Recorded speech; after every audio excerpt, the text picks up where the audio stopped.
Land titling act మన తాత ముత్తాతనిచ్చిన భూమి ఆనాటి పాలకుడు ఫోటో 22A పెట్టి మొత్తం భూములన్నీ అవకతవకలు.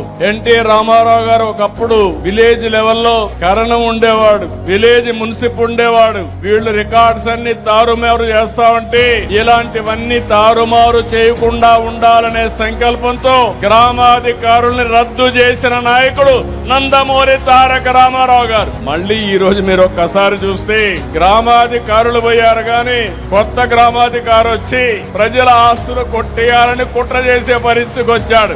ఎక్కడ చూసినా అడ్డదుడ్డంగా ఈ ల్యాండ్ రికార్డ్స్ అన్ని తయారైనాయి. మనందరికి వారసత్వంగా వచ్చేది పెద్ద సమస్య. ఎక్కడికి పోయినా పిటిషన్ వస్తే 80% ఫిర్యాదులు ఒక్క ల్యాండ్ మీద వస్తున్నాయంటే ఎంత దుర్మార్గం జరిగిందో మీరు ఆలోచించుకోవాలి. అందుకే ఈ రోజు నేను చెప్పాను, ల్యాండ్ టైటిలింగ్ యాక్ట్ రద్దు చేస్తానని చెప్పి మొట్టమొదటిసారి సంతకం పెట్టి రద్దు చేశాం. ఇంకొక పక్కన పట్టాదారు పాసు పుస్తకాల్లో ఆనాటి పాలకుల ఫోటో తీసేసి రాజ ముద్రతో మళ్లీ పట్టాదారు పాసు పుస్తకాలకు శ్రీకారం చుట్టాం.